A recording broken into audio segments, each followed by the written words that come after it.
According to the Bible, anyone you cleave into more than once becomes your bride if she happens to be living with you, and there's no limit on how many of them you can have. So it seems to me that the Bible defines marriage as one man and however many women that man can afford to keep in his house.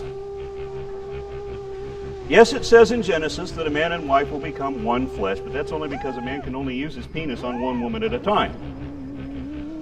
Other arrangements are possible, of course, but we're talking about a time when nobody knew anything about soap, or toothpaste, or deodorant.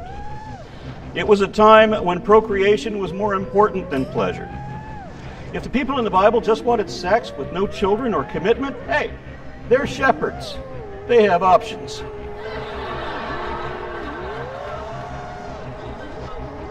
Remember, it's only adultery if the woman is already married. It doesn't matter if the man is married. If he is, she just may become another one of his wives. And a man can have sex with other women who aren't his wife, and that's not cheating either, as long as they live with him, because a man is also allowed to have concubines. And a concubine is a sort of a sexual servant who serves no other purpose and has no claim to your estate.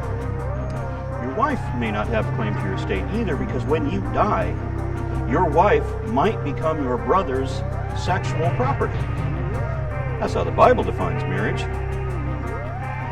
So a man can have multiple wives and a collection of personal harlots, but he can also have sex with his slaves, and that's not cheating either. You've heard of friends with benefits? We call this your property rights. That's the only way that makes sense, because according to the Bible, all women are property, and property doesn't have rights. Now, some people equate having sex with slaves to rape, because the slave doesn't have any choice. But according to the Bible, women don't have any choice anyway, and rape can be a prelude to matrimony. If you're a Bronze Age Israelite and you see some young cutie walking unescorted, if you like her, you want her, you can have her, even if she doesn't want you.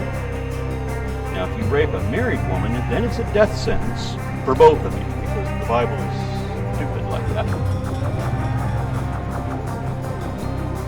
But if she's not promised to someone else, and you rape her and you get caught, then you have to pay her father 50 shekels of silver, and she's yours. He may not want her back after that, even his own child, because an unmarried woman who wasn't a virgin was considered damaged goods back then. So they had this rule that if you pop it, bye. So your victim becomes your bride, and you're stuck together forever and can never get divorced. So be careful who you rape. There is one other way you can add to your harem: prisoners of war. The children you abducted when you raided their village, torched their homes, and murdered their families the way God's favorite people tend to do. Moses ordered his men to slaughter everyone in the town of Midian, but was outraged when they spared the women and children. Now, being the man of God that he was, Moses ordered little boys to be hacked to death in front of their mothers, and mothers to be skewered on the sword in front of their daughters, in what would have been a scene of senseless horror.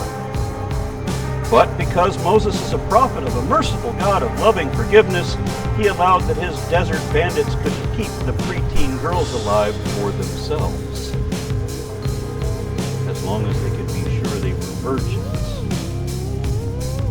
So in these Bible times, how would your wives, mistresses, and bonded prisoners know if you were cheating on them? Their first clue might be that there's a strange young girl in your bed, crying on bloody sheets. And all your other women just have to accept that she's the new addition to the harem. They're all in the same line.